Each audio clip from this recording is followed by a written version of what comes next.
Le vendeur du magasin de vélo de Harare Motsumushi. Tomoko Hano, surnommée Panko, âgée de 30 ans, est très timide et elle n'ose pas refuser les avances de son chef et les invitations de ses collègues. Lui, Takahashi, travaille comme réparateur de vélo dans son quartier. Lorsqu'elle le rencontre, elle trouve qu'il s'approche toujours trop près d'elle et qu'il est un peu insistant, mais bizarrement, ça ne lui déplaît pas. C'est l'histoire d'un amour pur entre un gentil voyou et une fille peu sûre d'elle. C'est une petite histoire assez touchante d'une relation qui se construit entre d'un côté un jeune vendeur de vélo aux allures un petit peu voyou mais au cœur tendre et Panko qui est très timide et surtout qui ne sait pas dire non.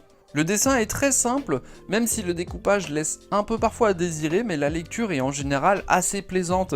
C'est une histoire simple, sans énormément de personnages, donc très lisible, des personnages très touchants, une bonne petite histoire qui mêle l'humour et la romance. Le vendeur du magasin de vélo de Harare Motsumushi. Tomoko Hano, surnommée Panko, âgée de 30 ans, est très timide et elle n'ose pas refuser les avances de son chef et les invitations de ses collègues.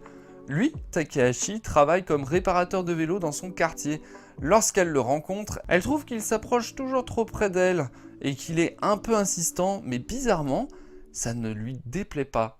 C'est l'histoire d'un amour pur entre un gentil voyou et une fille peu sûre d'elle. C'est une petite histoire assez touchante d'une relation qui se construit entre d'un côté un jeune vendeur de vélo aux allures un petit peu voyou mais au cœur tendre et Panko qui est très timide et surtout qui ne sait pas dire non. Le dessin est très simple, même si le découpage laisse un peu parfois à désirer, mais la lecture est en général assez plaisante. C'est une histoire simple, sans énormément de personnages, donc très lisible, des personnages très touchants, une bonne petite histoire qui mêle l'humour et la romance.